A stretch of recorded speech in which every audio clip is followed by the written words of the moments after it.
আজ তোমাদের সামনে তুলে ধরবো মাত্র 25 টাকার বিনিময়ে একদিনের জন্য জগন্নাথ ধাম কিভাবে দর্শন করবেন। শুধু তাই নয়, এখানে আপনারা পুজো দেওয়ার পরে জগন্নাথ দেব দর্শনের পরে দুপুরে পেট ভরে ভোগ খাওয়ানোরও ব্যবস্থা রয়েছে।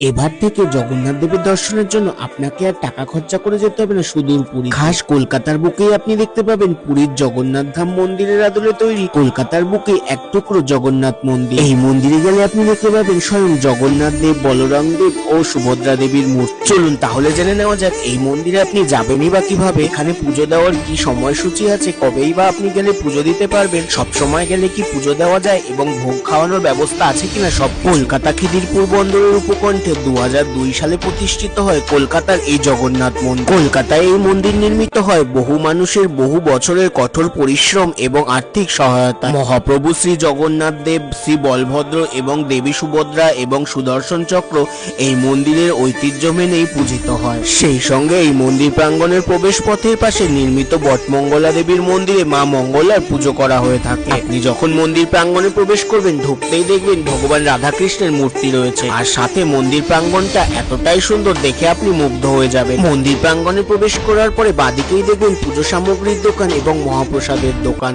ওখান থেকে আপনারা পুজোর সামগ্রী কালেক্ট করে সোজা সিঁড়ি বেয়ে ওপরে উঠে যাবেন। উপরে উঠেই বাদিকে ঘুরতেই দেখবেন সামনেই রয়েছে স্বয়ং জগন্নাথ দেব, বলরাম দেব ও সুভদ্রা দেবী স্বয়ং এখানে বিরাজিত। মন্দির খোলার সময়সূচি হলো সকাল 6টা থেকে দুপুর 1, তারপরে মন্দির বন্ধ করে দেওয়া হয় জনসাধারণের জন্য। তারপরে বিকেল 4টে থেকে রাত 9টা পর্যন্ত খোলা থাকে। আপনাদের যদি এই মন্দিরে পুজো দেওয়ার থাকে তাহলে সকাল সকাল গিয়ে পুজোর কাউন্টার থেকে পুজোর সামগ্রী কালেক্ট করে নেবেন এবং পুজো দিয়ে দেবেন। এখানে প্রতিদিন ভক্তদের জন্য ভোগ খাওয়ানোরও ব্যবস্থা আছে। আপনারা যদি পুজো দেওয়ার পরে ভোগ খেতে চান তাহলে আগের দিন এই স্ক্রিনে দেওয়া নম্বরে ফোন করে ভোগের কুপন কাটিয়ে রাখবেন। তারপরে সকালে পুজো দিতে গিয়ে ভোগের কুপনটা সংগ্রহ করে নেবেন। প্রতিদিন দুপুর 1টা থেকে ভোগ বিতরণ করা হয়ে থাকে এই মন্দিরে ভক্তদের জন্য। এবারে জানিয়ে রাখি এই মন্দিরে আপনারা যাবেন কিভাবে। যদি আপনারা ট্রেন পথে যান তাহলে মাঝেরহাট লোকালে উঠে সোজা নেমে পড়বেন খিদিরপুর স্টেশনে। স্টেশন থেকে বাইরে বেরিয়ে 5-10 মিনিটের হাঁটা পথেই পেয়ে যাবেন এই জগন্নাথ মন্দির। এবারে জানিয়ে রাখি বাস পথে আপনারা কিভাবে আসবেন এই মন্দির। যদি আপনি শিয়ালদা স্টেশন বা অন্য কোনো যে কোনো জায়গা থেকে বাস হয়ে আসেন তাহলে সোজা আপনি খিদিরপুরগামী কোনো বাসে উঠে পড়বেন এবং সোজা গিয়ে নামবেন খিদিরপুর স্টেশনের কাছে। ওখান থেকেই 5-10 মিনিটের হাঁটা পথে গেলেই আপনার চোখে পড়ে যাবে এই খিদিরপুর জগন্নাথ টেম্পল।